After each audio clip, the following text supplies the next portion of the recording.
الحمدللہ رب العالمین والصلاة والسلام علی سید المرسلین اما بعد فاعوذ باللہ من الشیطان الرجیم بسم اللہ الرحمن الرحیم پڑھئے الصلاة والسلام علیک یا رسول اللہ وعلی آلک واصحابک یا حبیب اللہ الصلاة والسلام علیک یا نبی اللہ وَعَلَىٰ آلِكَ وَأَصْحَابِكَ يَا نُورَ اللَّهِ۔ درود پاک پڑھنے کے بے شمار فضائل و برکات ہیں۔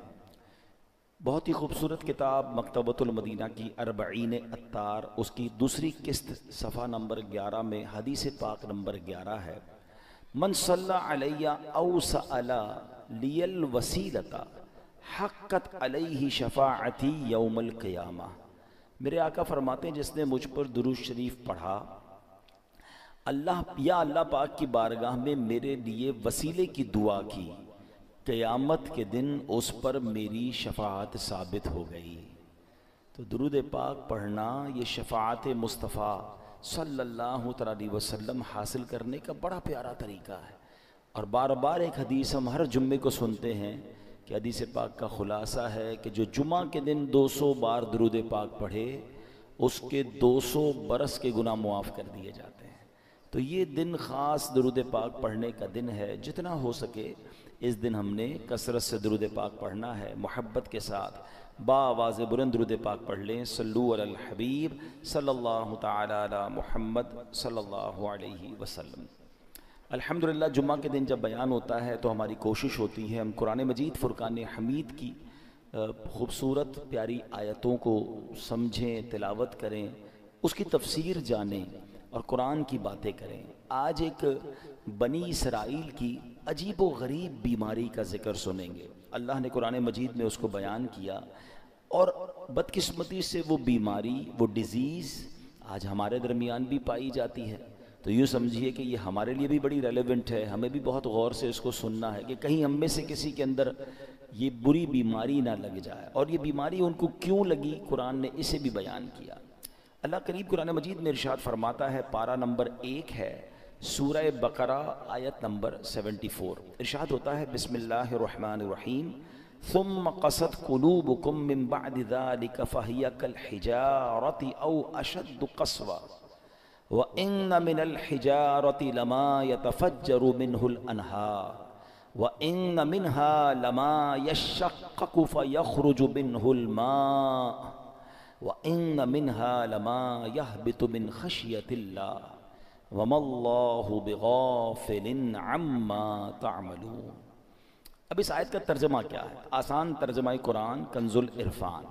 پھر اس کے بعد تمہارے دل سخت ہو گئے تو وہ پتھروں کی طرح ہیں، بلکہ اس سے بھی زیادہ سخت ہو گئے، اور پتھروں میں کچھ تو وہ ہیں جن سے ندیاں بہہ نکلتی ہیں، اور کچھ وہ ہیں کہ جب پھٹ جاتے ہیں تو ان سے پانی نکلتا، اور کچھ وہ ہیں جو اللہ کے ڈر سے گر پڑتے ہیں، اور اللہ تمہارے اعمال سے ہرگز بے خبر نہیں۔ یہ جو آخری آیت کا حصہ ہے نا، یہ تو سمجھ لیں یہاں لکھا ہونا چاہیے۔ کیا فرمایا؟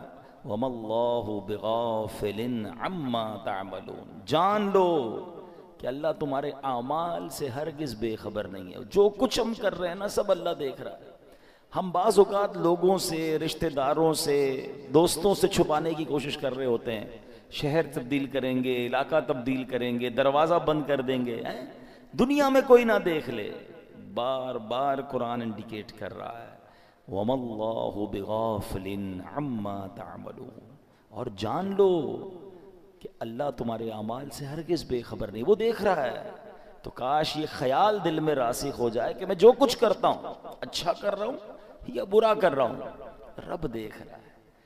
اچھے کام میں بھی اچھا عجیب ہیں ہم لوگ نا، برے کام میں لوگ نہ دیکھ لیں اس کی ٹینشن، اچھے کام میں لوگ کیوں نہیں دیکھ رہے اس کی ٹینشن، کسی طرح لوگوں تک پہنچا دوں کہ میں نے کوئی اچھا کام کیا ہے۔ اگر یہ ذہن بن جائے نا کہ دنیا دیکھے نہ دیکھے اللہ دیکھ رہا ہے، اچھا کروں گا تو اجر اسی سے لینا ہے، اور اللہ نہ کرے برا کروں گا تو سزا بھی اسی نے دینی ہے، تو خیال تو اس کا زیادہ ہونا چاہیے نا، خیال دنیا والوں کا ہے۔ تو بہرحال اب آتے ہیں اس بیماری اور اس آیت کی طرف. اس آیت میں قرآن کریم فرقان حمید نے کیا ارشاد فرمایا؟ ثم قست قلوبکم من بعد ذلک، پھر اس کے بعد تمہارے دل سخت ہو گئے. یہ کس کی بات ہو رہی ہے؟ بنی اسرائیل کا ذکر ہو رہا ہے. ان پر بڑے انعامات ہوئے، بڑی مہربانیاں کی گئیں بنی اسرائیل پر. شکر کی بجائے یہ نافرمانی کرتے تھے. فرعون سے اللہ نے نجات دی، پھر انہوں نے ناشکری کی. تورات عطا کی، پھر ناشکری کی. بچڑے کی پوجا کی، اللہ نے اس پہ توبہ کی توفیق دے دی، پھر ناشکری کی. 70 افراد کو کوہ طور پر بلایا، انہوں نے پھر ناشکری کی. انہیں منو سلوہ عطا کیا، پھر ناشکری کی. انہیں قدرت کی نشانیاں دکھائیں، پھر ناشکری کی. اللہ پاک کی نافرمانیوں میں مصروف رہے، ایک کے بعد ایک نافرمانی، ایک کے بعد ایک گناہ کرتے رہے، یہاں تک کہ ان کے دل سخت ہو گئے. مگر اب قرآن کیا کہتا ہے؟ کتنے سخت ہوئے؟ فَهِيَ كَالْحِجَارَةِ، تو وہ پتھروں کی طرح ہو گئے. پتھر کتنا سخت ہوتا ہے سمجھیے گا. یاد رکھیے سختی کی اور بھی چیزیں ہوتی ہیں. لوہا بڑا سخت ہوتا ہے، لکڑی بڑی سخت ہوتی ہے، مگر لوہا آگ سے نرم ہو جاتا ہے، لکڑی پانی سے نرم ہو جاتی ہے. مگر پتھر کتنا سخت ہوتا ہے، نہ آگ میں گلتا ہے نہ گرمائش میں پگھلتا ہے. ہتھوڑے مار مار کے اس کا برادہ تو کر سکتے ہیں، چورا چورا کر سکتے ہیں، مگر نرم نہیں کر سکتے. تو قرآن نے مثال کیا دی کہ دل پتھر سے سخت ہو گئے. اچھا پھر کہا او اشد قسوہ، پتھر سے بھی زیادہ سخت ہو گئے. اللہ اکبر. ان دلوں کا عالم کیا ہوگا کہ جن کو قرآن کہہ رہا ہے کہ تمہارے دل پتھر جیسے سخت بلکہ اس سے بھی زیادہ سخت ہو گئے. اللہ اکبر. اے میرے پیارے اسلامی، حالانکہ پتھر کی ایک اور تعریف قرآن خود آگے بیان فرما رہا ہے. وَإِنَّ مِنَ الْحِجَارَةِ لَمَا يَتَفَجَّرُ مِنْهُ الْأَنْهَارُ، پتھر میں تو کچھ وہ ہیں جن سے ندیاں بہتی ہیں. وَإِنَّ مِنْهَا لَمَا يَشَّقَّقُ فَيَخْرُجُ مِنْهُ الْمَاءُ، اور کچھ وہ ہیں جو پھٹ جائیں تو ان سے پانی نکلتا ہے. وَإِنَّ مِنْهَا لَمَا يَهْبِطُ مِنْ خَشْيَةِ اللَّهِ، اور کچھ وہ ہیں جو اللہ کے ڈر سے گر پڑتے ہیں، یعنی پتھر بھی اللہ کا خوف کرتے ہیں. پھر فرمایا وَمَا اللَّهُ بِغَافِلٍ عَمَّا تَعْمَلُونَ، اور اللہ تمہارے اعمال سے ہرگز بے خبر نہیں. اب یہاں بڑی یونیک معلومات اسٹونز کے بارے میں، پتھر کے بارے میں قرآن نے کیا فرمایا؟ پتھر چاہے کتنے سخت ہوں اللہ کے نافرمان نہیں ہوتے. یہ بھی پھوٹ پڑتے ہیں، ان سے بھی چشمے جاری ہوتے ہیں. خوف خدا کے سبب بڑی بڑی چٹانیں، بڑے بڑے پتھر لڑک جاتے ہیں. لیکن گناہگاروں کے دل جب سخت ہو جائے نا تو وہ اتنے سخت ہوتے ہیں کہ وہ پتھر سے بھی زیادہ سخت ہو، ان پر کوئی بات اثر نہیں کرتی. اللہ کا حکم سن کر یہ زیر نہیں ہوتے، عذاب کا تذکرہ سن لیں تو ان پر خوف طاری نہیں ہوتا، جنت کی نعمتوں کا سن لیں پھر بھی دل مائل نہیں ہوتا. اے میرے پیارے اسلامی بھائیوں، غور کیجئے. آج کے دور میں بھی بعض اوقات ایسے بندے دکھتے ہیں کہ جن کے دل سخت ہو جاتے ہیں. اور سختی کی قرآن نے وجہ جو تفسیر میں ہم نے پڑھی سنی کہ گناہ پر گناہ، ایک کے بعد ایک دوسرا گناہ. حدیثوں میں یہ مضمون ملتا ہے کہ بندہ جب ایک گناہ کرتا ہے نا تو اس کے دل پر ایک نقطہ لگ جاتا ہے، بلیک ڈاٹ. دوسرا گناہ کرتا ہے پھر دوسرا نقطہ، تیسرا کرتا ہے تیسرا نقطہ. ایک وقت آتا ہے پورا دل ہی کالا ہو جاتا ہے. اب ہدایت کی کوئی بات اثر نہیں کرتی ہے. تو اسی لیے کہتے ہیں نا جیسے ہی گناہ ہو جائے ویسے ہی توبہ کر لو، جیسے ہی نافرمانی ہو جائے ویسے ہی نیکی کر لو. کلیریفائی ہونا چاہیے، ہارٹ پیور ہونا چاہیے. آنسو بہایا کرو اللہ کی بارگاہ میں کہ یہ دلوں کو دھو دیتا ہے، دلوں کو صاف کرتا ہے، بندہ خوف الہی سے لرزتا رہے. مگر آج حال یہ ہے کہ دل اتنے سخت ہو گئے کہ کوئی ہدایت کی بات اثر کرنا تو دور کی بات اچھی بھی نہیں لگتی. آج کے دور میں کسی سے اچھی بات کرو، قرآن کی بات کرو، دین کی بات کرو، لڑنے لگ جاتا ہے مسلمان ہو کر. یہ کیا ہر وقت بات یہ لگائی بھی ہے؟ کیوں بھائی اللہ رسول کی بات کرتے ہو، ہم کوئی اور بات کر رہے ہیں. خود سوچیں. ہمیں ہر اس شخص کو سوچنا چاہیے کہ کہیں دل سختی کی طرف تو نہیں جا رہا ہے. اچھا اب پتھروں میں شعور ہوتا ہے، یہ بڑی عجیب بات آج ہم نے سنی، شاید بہت ساروں کے لیے نئی بات ہوگی. مفتی احمد یار خان نعیمی بہت بڑے مفسر قرآن ہیں، فرماتے ہیں اس سے معلوم ہوا کہ پتھروں میں بھی شعور ہوتا ہے. یہ الگ بات ہے کہ ہمیں ان کے شعور کی خبر نہیں ہوتی. قرآن میں ایک اور جگہ اللہ نے ارشاد فرمایا وَسَخَّرْنَ مَعَ دَاوُودَ الْجِبَالَ يُسَبِّحْنَ وَالطَّيْرَ، اور داؤد کے ساتھ پہاڑوں اور پرندوں کو تابع بنا دیا. کہ وہ پہاڑ اور پرندے تسبیح کرتے ہیں. ہاں پرندے تو تسبیح کرتے ہیں, پہاڑ بھی اللہ کی تسبیح کرتے ہیں. آپ نے نہیں سنا ابو جہل کے ہاتھ میں کنکر تھے نا, کیا آ کر کہا تھا اس نے اللہ کے نبی کو کہ اے محمد صلی اللہ علیہ وسلم, اللہ کے سچے نبی ہو تو بتاؤ میری مٹھی میں کیا ہے. اللہ اکبر, نبی پاک کا کیا خوبصورت جواب تھا. فرمایا میں بتاؤں تیری مٹھی میں کیا ہے؟ جو تیری مٹھی میں کنکر ہیں بتا دے میں کون ہوں. اور پھر کنکروں نے کلمہ پڑھنا شروع کر دیا. تو پتہ چلا کہ پتھر بھی اللہ کی تسبیح کرتے ہیں. اور اللہ اکبر. اور احد پہاڑ کے بارے میں کون نہیں جانتا. اللہ آپ کو مجھے بار بار مدینہ پاک کی حاضری نصیب فرمائے. نبی پاک علیہ الصلوۃ والسلام, سبحان اللہ, آقا کے معجزات میں سے یہ معجزات ہے کہ جب نبی پاک مدینہ منورہ میں یا مکہ پاک میں سڑکوں پر کسی کے شاہراہ پر تشریف لے جاتے تو آس پاس کے پتھر نبی پاک کو سلام کیا کرتے. احد پہاڑ کے متعلق آقا نے فرمایا احد جبل یحبنا ونحب, احد پہاڑ ہم سے محبت کرتا ہے, ہم اس سے محبت فرماتے ہیں. اب پہاڑ نبی پاک سے محبت کرتا ہے. اور یہ کیسا خوبصورت پہاڑ ہے کہ نبی پاک علیہ الصلوۃ والسلام نے فرمایا کہ احد میرے ساتھ جنت میں جائے گا. اب یہاں علماء نے اور خوبصورت بات کی کہ پہاڑ نبی پاک سے محبت کرے تو جنت میں جائے. تو جب امتی محبت کرے تو اس کا تو عالم ہی کچھ اور ہوگا نا. تو محبت رسول یہ جنت میں جانے کا سبب ہے. مگر جو ہمارا ٹاپک ہے کہ اللہ کی عطا سے یہ پہاڑ یہ پتھر بھی رب کی تسبیح کرتے ہیں, ان میں بھی شعور ہوتا ہے. اللہ اکبر. اور احد کے پہاڑ کی تو یہ فضیلت ہے کہ ایک جگہ نبی پاک علیہ الصلوۃ والسلام نے فرمایا جب تم احد پہاڑ کے پاس آؤ فَكُلُوا مِن شَجَرِهِ, اس پر اگنے والے درخت کے پتے بطور تبرک کھا لیا کرو. اور پھر فرمایا وَلَوْ مِنْ عَوَائِهِ, اگرچہ احد پہاڑ پر اگنے والے درخت کے صرف کانٹے ہی ملے, اگر پتے نہ ملے تو کانٹے چبا لیا کرو. اب یہاں تبرک کی دلیل بھی ملتی ہے. بھائی کانٹا کھانے سے کیا فائدہ ہوگا, پتا کھانے سے کیا فائدہ ہوگا. مگر چونکہ یہ جنتی پہاڑ ہے تو آقا نے فرمایا اس سے کچھ نہ کچھ کھا لیا کرو, تبرک لیا کرو. اب پہاڑ مبارک کیسے ہو گیا کہ یہ پہاڑ نبی پاک سے محبت کرنے والا ہے. تو ہم دوبارہ آتے ہیں پیارے اسلامی بھائیوں کہ ایک تو ہم نے یہ سنا قرآن کہتا ہے کہ کچھ پہاڑ پھٹ پڑتے ہیں, کچھ میں سے نہریں جاری ہوتی ہیں, کچھ سے پانی جاری ہوتی ہے, کچھ خوف خدا سے گر پڑتے ہیں.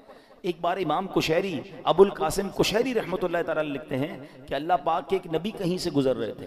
آپ نے ایک چھوٹا سا پتھر دیکھا مگر اس چھوٹے سے پتھر سے مسلسل پانی بہ رہا تھا. آپ بڑے حیران ہوئے تو اللہ پاک نے اس پتھر کو بولنے کی طاقت عطا فرمائی. اور پتھر کہتا ہے کہ اے اللہ پاک کے نبی, جب سے میں نے سنا ہے معلوم ہوا ہے کہ جہنم کا ایندھن آدمی اور پتھر ہیں.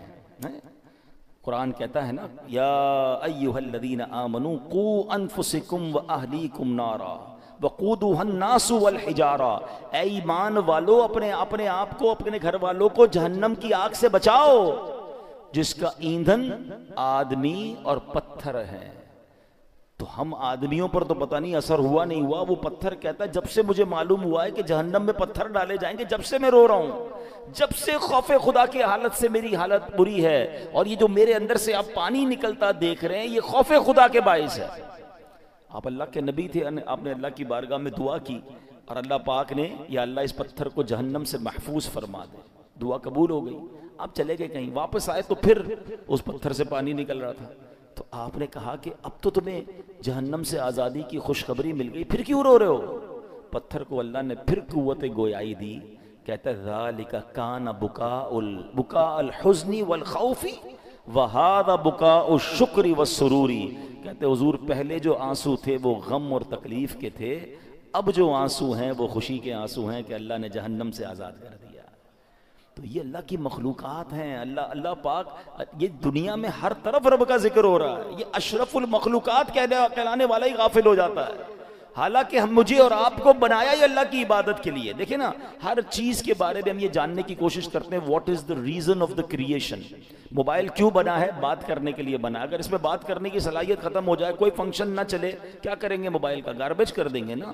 پین کیوں چلتا ہے؟ پین کیوں بنا؟ لکھنے کے لیے. لکھنا ہی نہ, انک ختم ہو جائے آپ کیا کرتے ہو؟ پھر بھی لگاتے ہو, پھینک دیتے ہیں. جو چیز جس لیے بنائی گئی اگر وہ کام نہ کرے تو اسے ڈسپوز کر دیا جاتا ہے. ہمیں کیوں بنایا گیا ہے؟ کبھی سوچا آپ نے؟ قرآن بتائے گا نا ہمیں بنایا اللہ نے، تو اللہ ہی فرمائے گا نا کیوں بنایا، واٹ از دا ریزن. قرآن میں رب فرماتا ہے وَمَا خَلَقْتُ الْجِنَّ وَالْإِنسَ إِلَّا لِيَعْبُدُونَ، ہم نے نہیں بنایا انسان اور جنات کو بس there is only one reason إِلَّا لِيَعْبُدُونَ، ہم نے اپنی عبادت کے لیے بنایا ہے. یعنی میں اور آپ بنے اللہ کی عبادت کے لیے، کام کچھ اور کر رہے ہیں. نمازیں ہماری قضا ہو رہی ہیں، روزے بہت بڑی تعداد میں لوگ نہیں رکھ رہے، اللہ کی عبادت سے دور، حالانکہ بنایا اس لیے گیا ہے. اور یہ پتھر کا واقعہ آپ نے سنا کہ یہ اس لیے رو رہا ہے کہ کہیں جہنم میں ڈال نہ دیا جائے. کبھی ہمارے آنسو بہے، کبھی ہمیں یہ خیال آیا کہ کہیں مجھے جہنم میں نہ ڈال دیا جائے، کہیں مجھے ایندھن نہ بنا دیا جائے جہنم کا. اللہ اکبر. اب آئیے بیان میں، جیسے میں نے شروع میں کہا کہ ایک بیماری کا ذکر ہوگا، اللہ اس بیماری سے بچائے، اور وہ بیماری ہے دل کی سختی. کیا کہا قرآن نے؟ ثم قست قلوبکم من بعد ذلک فہی کالحجارۃ او اشد قسوہ، پھر اس کے بعد تمہارے دل سخت ہو گئے تو وہ پتھروں کی طرح ہیں، بلکہ ان سے بھی زیادہ ہیں. اب دل کتنا اہمیت، کتنا امپورٹنٹ پارٹ ہے ہماری باڈی کا. پیارے آقا علیہ الصلوۃ والسلام حدیث پاک میں ایک جگہ ارشاد فرماتے ہیں الا وان فی الجسد مضغۃ واذا صلحت صلح الجسد كله واذا فسدت فسد الجسد كله الا وهي القلب. آقا نے فرمایا جسم میں ایک خون کا لوتھڑا ہے، وہ ٹھیک ہو جائے سارا جسم ٹھیک ہو جائے گا، اور جب وہ لوتھڑا بگڑ جائے نا تو سارا جسم بگڑ جاتا. اور سن لو، وہ لوتھڑا، وہ پارٹ آف دا باڈی بدعہ کیا ہے؟ وہ قلب ہے، وہ دل ہے. تو دل کا خیال میڈیکلی تو لوگ رکھ رہے ہیں، یار کولیسٹرول نہ ہو جائے، ہارٹ اٹیک نہ ہو جائے، بلڈ پریشر نہ ہو جائے، والوز بند نہ ہو جائیں، وینز کھلی رہیں، بڑا خیال ہے. ٹھیک ہے، یہ تو ظاہری اس دل کی کیفیت ہے نا، مگر اگر اس دل میں ایمان ہی نہ ہو، اس دل میں معاذ اللہ سختی آ جائے، ہدایت کی کوئی بات ہی اثر نہ کرے، یہ دل معاذ اللہ غیبت، چغلی، بغض، کینہ، تکبر اور برائیوں کی آماجگاہ بن جائے تو یہ تو برباد کر دے گا نا، ایمان برباد کر دے گا. ہمیں جان لینے والے مرض کا ڈر ہے، ہم ڈسکس بھی کرتے ہیں، ڈاکٹر کے پاس بھی جاتے ہیں، ٹیسٹ بھی کراتے ہیں، جناب بتائیں ہارٹ اٹیک نہ ہو، میری باڈی ٹھیک رہے، کتنی ایکسرسائز کرنی ہے. Everybody talk about it. وہ کیوں؟ کہ جان چلی جائے گی نا. مگر مجھے بتاؤ، جان جانا زیادہ خطرناک ہے یا ایمان جانا زیادہ خطرناک ہے؟ جان تو ویسے ہی جانی ہے، آج نہیں تو کل چلی جائے گی، مرنا تو ہے ہی، اس سے تو کوئی نہیں بچ سکتا. مگر ایمان سلامت لے کر قبر میں جانا یہ زیادہ ضروری ہے نا. تو یہ حدیث بھی بتا رہی ہے، قرآن کی آیتیں بھی بتا رہی ہیں کہ دل صاف ہونا چاہیے، دل اللہ کی رحمتوں کے نزول کی جگہ ہونی چاہیے. مگر جن کے دل سخت ہو گئے ہیں وہ غور کریں. اب آئیے میرے پیارے اسلامی بھائیوں، حدیث پاک، یہ دل کی سختی سزا کتنی بڑی ہے. اللہ کے نبی علیہ الصلوۃ والسلام فرماتے، ترمذی شریف کی حدیث ہے، ان ابعد الناس من اللہ قلب القاسی، فرماتے سخت دل والا سب سے بڑھ کر اللہ سے دور ہے. Nobody talk about it. کوئی بات ہی نہیں کرتا. ارے دل سخت ہے، یہ دل نرم ہے. اگر دل سخت ہو گیا نا تو پھر اللہ سے سب سے زیادہ دور وہ ہو جائے گا. حضرت مالک بن دینار جیسی عظیم ہستی کا فرمان سنو، فرماتے بندوں کو جو سزائیں دی جاتی ہیں ان میں سب سے بڑی سزا یہ ہے کہ بندے کا دل سخت کر دیا جاتا ہے. ہائے ہائے، نہ نماز میں دل لگے، نہ تلاوت میں دل لگے، نہ دعا میں آنسو بہیں، نہ ہدایت کی بات اچھی لگے. لوگ نعتیں سن کر رو رہے ہوتے ہیں اور ہم کہتے بند کرو یار، مزہ نہیں آ رہا. یعنی کوئی اچھی بات دل پر اثر نہیں کر رہی تو چیک کرو کہ یار یہ دل سخت تو نہیں ہو گیا، دروازہ تو بند نہیں ہو گیا. یہ سب سے بڑی سزا ہے. حضرت مالک بن دینار کہتے ہیں بندے کو جو سب سے بڑی سزا دی جاتی ہے وہ اس کا دل سخت ہو جاتا ہے. کسی مسلمان کو تکلیف میں دیکھ کر ہمیں تکلیف محسوس کیوں نہیں ہو رہی ہے؟ کوئی بیچارہ غریب پریشان ہے، اس کو دیکھ کر مجھے فیل کیوں نہیں ہو رہا؟ اگر ہو رہا ہے اللہ کا شکر ادا کریں. اگر مسجد میں آنے کو جی چاہتا ہے اللہ کا شکر ادا کریں، اور مسجد میں آ کر بھاگنے کو جی چاہتا ہے there is something wrong in your heart. اس سے بڑھ کر رحمتوں والی جگہ کون سی ہے؟ ہونا کیا چاہیے؟ اللہ کے گھر میں آؤں تو پیس، سکون، مزہ آ جائے. مگر کچھ لوگ مسجد میں آ کر بھی بے چین، آخر میں آئیں گے سب سے پہلے جانے کی کریں گے. خود سوچئے کیوں مجھے بے چینی ہوتی ہے؟ موبائل پر گھنٹوں بیٹھ جاؤں گا، دوست کے ساتھ چائے پینے گھنٹوں بیٹھ جاؤں گا، اللہ کے گھر میں مجھے تکلیف کیوں ہو رہی ہوتی ہے؟ جب تک بیماری کو ڈائگنوس نہیں کریں گے نا پھر حل نہیں ہوگا. آج میں آپ کو علاج بھی بتاؤں گا. اب آئیے دل کی سختی کے اسباب. What is the reason? نبی پاک علیہ السلام فرماتے ہیں ذکر اللہ کے علاوہ زیادہ کلام نہ کرو، بے شک زیادہ باتیں کرنا دل کو سخت کر دیتا ہے. یہ بہت جو بولتے رہتے ہیں نا، بہت بولتے رہتے ہیں، زیادہ باتیں نہیں. قلیل الکلام، اللہ کا ذکر کریں، تلاوت کریں، کم بولیں. کیونکہ زیادہ بولنے والا غلطیاں بھی زیادہ کرتا ہے نا. جھوٹ بھی نکل جائے گا، غیبت بھی نکل جائے گی، دل آزاری بھی ہو جائے گی، معاذ اللہ احساس نہیں ہوگا، علم نہیں ہوگا تو کلمہ کفر بھی نکل جائے گا. کم بولیں، سوچ کے بولیں. ایک جملہ سنا ہوگا آپ نے، پہلے تولو بعد میں بولو. ہم بول کے تول رہے ہوتے ہیں، پھر پچھتا رہے ہوتے ہیں، یار نہیں بولنا تھا، یار کیا بول دیا، یار مسئلہ ہو گیا، جھگڑا ہو. پہلے سوچ لیتے ہیں نا. آپ کے کسی بھی باڈی پارٹ کے گرد گارڈ نہیں بٹھائے گئے. یہ زبان ہے جس کو 32 گارڈ کا پہرا دیا گیا ہے. 32 دانت کے پیچھے زبان ہے نا، مگر جب یہ چلتی ہے سارے گارڈز پیچھے چھوڑ کر کسی کا دل توڑتی ہے، کسی کا سر پھوڑتی ہے، کسی کے خاندان برباد کر دیتی ہے. سوچئے، زیادہ بولنا دل کو سخت کر دیتا ہے. یوں ہی زیادہ ہنسنے سے بھی دل سخت ہو جاتا ہے. حدیث پاک میں ہے ان کثرت الضحک تمیت القلب، بے شک زیادہ ہنسنا دل کو مردہ کر دیتا ہے. ہر وقت ہنسی مذاق. کچھ لوگ ہوتے ہیں جن کا کام یہی ہوتا ہے، تو ہر وقت نہیں ہوتا. کبھی کبھی مزاح کرنا اور ہے، مگر ہنسی مذاق میں بھی دل آزاری کی اجازت نہیں ہے نا. اب مسکرانے والی بات کریں، اچھی بات ہے، لیکن ہر وقت ایک ہی کام میں لگے ہوئے ہیں اور پھر جھوٹ بول بول کے ہنسا رہے ہیں، یہ دل کو مردہ کر دیتا ہے. اچھا، پھر زیادہ کھانا، بالخصوص حرام حلال کی پرواہ کیے بغیر کھاتے چلے جانا، یہ بھی دل کو مردہ کر دیتا ہے. تو اللہ کرے کہ یہ بھی ہمیں سمجھ آ جائے. آپ جب بھی دیکھ لیں آپ زیادہ کھائیں گے، آپ کو عبادت کو جی نہیں چاہے گا، آپ کو نیند آنے لگے گی، سستی ہو جائے گی. رمضانوں میں لوگ زیادہ عبادت کرتے ہیں، جو کم کھاتے ہیں آپ دیکھیں وہ عبادت زیادہ کر رہے ہوں گے. تو کم کھانا، اور حلال حرام سے تو پہلے ہی بچنا ہے، حلال ہی کھانا ہے. اور دل کو سب سے زیادہ جو نقصان دینے والی چیز ہے نا، موسٹ ڈینجرس، وہ ہے گناہ. گناہ کا جو سائیڈ ایفیکٹ ہے نا، جو گناہ چھوٹا ہو یا بڑا، جتنا بڑا گناہ ہوگا وہ اتنا دل کو افیکٹ کرے گا، مگر ہر گناہ دل کو ڈیمیج ضرور کرتا ہے. اس میں روحانیت کم کرتا ہے. اس کے اندر یوں سمجھیے برائی، جیسے جیسے برائی کرتا جائے گا، پھر کچھ لوگوں کی کنٹینیو عادت ہوتی ہے برائی کی، وہ دل کو سخت کر دیتی ہے. تو اے میرے پیارے اسلامی بھائیوں، قرآن کیا کہتا ہے؟ بل ران علی قلوبہم ما کانوا یکسبون. بل ران علی قلوبہم ما کانوا یکسبون، بلکہ ان کے کمائے ہوئے اعمال نے ان کے دلوں پر زنگ چڑھا دیا ہے. قرآن کہہ رہا ہے زنگ چڑھ جاتا ہے. اپنے ہی اعمال جو ہیں، برے اعمال دلوں پر زنگ چڑھا دیتے ہیں. اب یہ تو ہو رہا ہے، ہم تو کر رہے ہیں. اب حل کیا ہے؟ دل صاف کیسے ہوگا؟ دل نرم کیسے ہوگا؟ آئیے آج اس کا نسخہ بھی لے لیجیے، اور وہ بھی انشاءاللہ حدیث پاک سے ہی پیش کروں گا. اللہ کے نبی علیہ الصلوۃ والسلام فرماتے ہیں کہ بے شک جیسے لوہے پر زنگ چڑھتا ہے، ایسے ہی دل بھی زنگ آلود ہو جاتے ہیں. عرض کی گئی یا رسول اللہ صلی اللہ تعالی علیہ وسلم، دل کے زنگ کا علاج کیا ہے؟ ارشاد فرمایا موت کو کثرت سے یاد کرنا اور ذکر اللہ کی کثرت کرنا. اللہ کا ذکر یہ دل کا زنگ دور کرتا ہے. تلاوت قرآن یہ دل کا زنگ دور. آپ کو کبھی کبھی مزہ نہیں آئے گا، یہ بھی میں آپ کو بتا دیتا ہوں، پہلے سے بتا دیتا ہوں کہ جس کے دل میں پرابلم ہوتی ہے نا، وہ جیسے ہی ذکر اللہ کرے گا اس کو نیند آنے لگے گی، تلاوت کرے گا بوریت شروع ہو جائے گی، مسجد میں آئے گا ٹینشن شروع ہو جائے گی. اب آپ کو میں ایک فارمولہ دے دیتا ہوں. پہلے ذہن بنا لیں کہ مجھے دل صاف کرنا ہے، مجھے گناہوں کا یہ زنگ اتارنا ہے، مجھے اللہ کی معرفت اپنے دل میں چاہیے. تو اب حل کیا ہوگا؟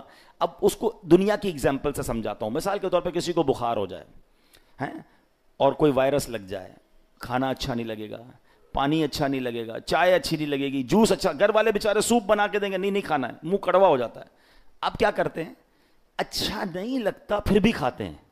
آپ کو یہ پتا ہے بیک آف دا مائنڈ کہ تھوڑے دنوں کی بات ہے، بلکہ فیملی اچھی نہیں لگتی، بچے اچھے نہیں لگتے. جب بندہ بیمار ہوتا ہے تو ہم بچوں کو گھر سے تو نہیں نکال دیتے، ہمیں پتا ہے طبیعت میری خراب ہے. تھوڑے دن کے بعد جیسے ہی بیماری ہٹے گی، کھانا بھی اچھا لگے گا، بچے بھی اچھے لگیں گے، ماحول سارا ٹھیک ہو جائے گا. پرابلم میرے اندر ہے، ہم کنٹینیو کھاتے ہیں. بالکل اسی طرح جب آپ کو ذکر الہی میں مزہ نہ آئے، تلاوت میں لطف نہ آئے، درود پاک میں وہ جو چاشنی ہے نہیں مل رہی، سجدوں کی لذت نہیں مل رہی، بھاگ نہیں جانا مسجد چھوڑ کے.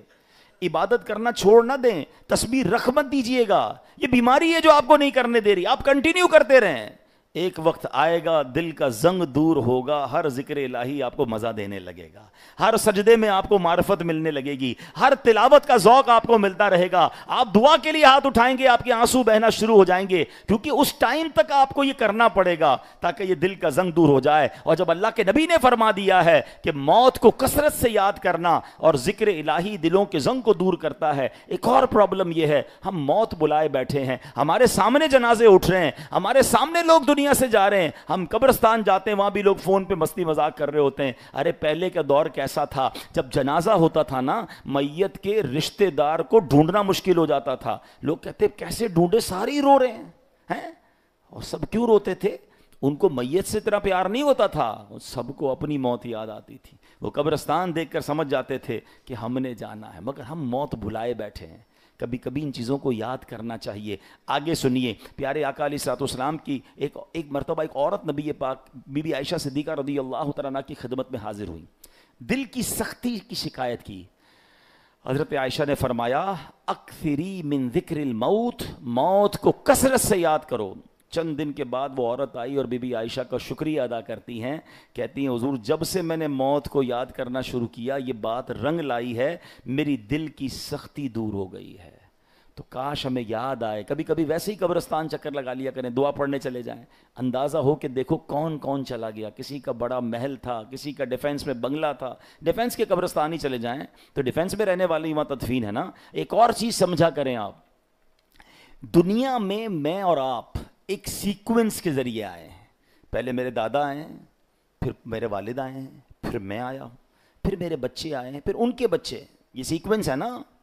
دنیا سے جانے کی یہ سیکوینس ضروری نہیں ہے، ایسا نہیں ہو کہ دادا ہی پہلے جائیں گے، ابو ہی بعد میں جائیں گے، پھر میں جاؤں گا، نہیں، دادا دنیا میں ہوتا ہے پوتا چلا جاتا ہے، والد ہوتا ہے جوان بیٹا چلا جاتا ہے۔ آپ نے نہیں دیکھا قبرستان جائیں نا، 15 سال کے بچے کی بھی قبر ملے گی، 5 سال کے بچے کی قبر بھی ملے گی، 75 سال کے بوڑھے کی قبر بھی ملے گی۔ اٹ مینز میں بھی کبھی بھی جا سکتا ہوں۔ اچھا، ہم میں سے کئیوں کو جنازے کی قبرستان کی دعا یاد ہوگی، یہ کتنی میننگ فل دعا ہے، مگر سمجھیں تو نا کیا دعا ہے؟ السلام علیکم یا اہل القبور یغفر اللہ لنا ولکم وانتم سلفنا ونحن بالاثر۔ مشکات شریف حدیث کی دعا ہے، پیارے آقا یہ دعا کیا کرتے۔ معنی کیا ہے؟ السلام علیکم یا اہل القبور، اے قبر والو تم پر سلامتی ہو۔ پھر کیا فرمایا؟ یغفر اللہ لنا ولکم، اللہ تمہاری اور ہماری مغفرت فرمائے۔ مگر جو اگلا جملہ ہے نا، وانتم سلفنا ونحن بالاثر، تم پہلے چلے گئے ہو، ہم بعد میں آنے والے ہیں۔ کاش یہ بات سمجھ آ جائے کہ میرا ٹھکانہ وہی ہے، جانا ادھر ہی ہے، کون سی ترم خانی کام آئے گی، کون سا جاہو جلال کام آئے گا، کون سے پیسے کام آئیں گے، کون سی پراپرٹی کام آئے گی، سب کچھ ادھر رہ جائے گا، اعمال کام آئیں گے۔ 2 گز کی قبر ہے، اربوں پتی کو بھی لٹھے کا کفن ہے، اور فٹ پاتھ پر مرنے والے کو بھی وہی کفن ہے، یہ میرا لباس ہوگا، یہ میری قبر ہوگی۔ تو موت کو کثرت سے یاد کرنا یہ دل کو نرم کر دیتا ہے، یہ اس دل کی سختی کو دور کرتا ہے۔ اللہ اکبر۔ اے میرے پیارے اسلامی بھائیو، اسی طرح اللہ والوں کی جو نگاہ ہوتی ہے نا، ہاں وہ کہتے ہیں نا یک زبانہ صحبت با اولیاء بہتر اسد سالہ طاعت بے ریا، سینکڑوں سال کی بے ریا عبادت ایک طرف، کسی ولی کامل کی صحبت ایک طرف۔ اللہ والوں کی صحبت میں بیٹھے، ان کی نگاہ سے، ان کی صحبت سے دل کا زنگ اتر جاتا ہے۔ ہاں اسی طرح علماء کہتے ہیں اللہ والوں کی دشمنی جو ہے نا، کسی اللہ والے کی گستاخی، چاہے گناہ تھوڑا تھوڑا کر کے دل سخت کرتا ہے، یہ وہ گناہ ہے جو ڈائریکٹ دل کو سخت کر دیتا ہے، دل بالکل مردہ ہو جاتا ہے جو اللہ کے ولی سے دشمنی کرتا ہے۔ تو اے میرے پیارے اسلامی بھائیوں، اللہ والوں کی صحبت اختیار کریں، نیک لوگوں میں بیٹھا کریں، تلاوت قرآن کریں، ذکر الہی کریں، موت کو کثرت سے یاد کریں، تو یہ دل جو ہے اس کی سختی سے ہم محفوظ رہیں گے۔ وہ پتھروں کے بارے میں دیکھیں نا کہ پتھر خوف خدا سے روتا ہے، پتھر ذکر الہی کرتا ہے۔ ارے ہم تو اشرف المخلوقات ہیں، تو ہمیں تو اللہ کی یاد زیادہ کرنی چاہیے۔ تو بہرحال میرے پیارے اسلامی بھائیوں، یہ چند باتیں آج ہم نے سنی ہیں۔ آج ہمارے لیے خوش بختی یہ ہے کہ ہماری مسجد میں بہت پیارے ہمارے مہمان آئے ہوئے ہیں، اور ماشاءاللہ پہلے تو میں مسجد والوں کی طرف سے ایک اعلان کر دوں، اور آج میں بیان 4-5 منٹ پہلے اس لیے ختم کر رہا ہوں کہ ہمارے پاس کینیا، افریقہ سے دعوت اسلامی کے کچھ مبلغین آئے ہیں۔ دعوت اسلامی کا ایک جامعہ جس میں عالم بنایا جاتا ہے، کینیا کے شہر ممباسا میں ہے، اور آپ کو جان کر خوشی ہوگی کہ اس میں سینکڑوں افریقن طلباء پڑھ رہے ہیں، اور وہ وہیں سے درس نظامی کر کے عالم دین بھی بن چکے ہیں، کمپلیٹ کر چکے ہیں۔ تو ان میں سے میں چاہوں گا کہ ایک مدنی اسلامی بھائی جو ہیں وہ تشریف لائیں، 2-3 منٹ میں وہ ہمیں بتائیں گے کہ کینیا کے اندر دعوت اسلامی کس بڑے پیمانے پر دین کی خدمت کر رہی ہے۔ آپ سوچیں اس قوم کے لوگ جب عالم بنیں گے تو اپنی قوم میں اللہ رسول کی بات پہنچانا کتنا آسان ہو جائے گا۔ یہ چونکہ سواحلی زبان میں بات کرتے ہیں تو یہ سواحلی زبان میں 2-3 منٹس بات کریں گے، اور پھر انشاءاللہ ہمارے اسلامی بھائی ہمارا اس کا ترجمہ بھی کر دیں گے۔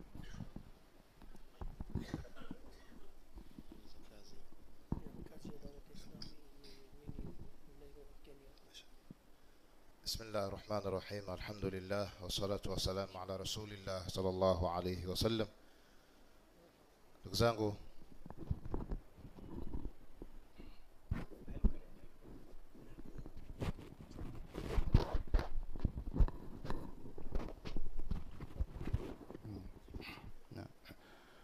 zangu, baada ya kumshukuru Allah subhanahu wa ta'ala na kumtakia rahma na amani bwana Mtume sallallahu alayhi wasallam, leo kwa bahati yetu nzuri tumeweza kuhudhuria katika sehemu kama hii, sehemu ya defense kama tulivyofahamishwa, na halikadhalika katika sehemu ya Karachi.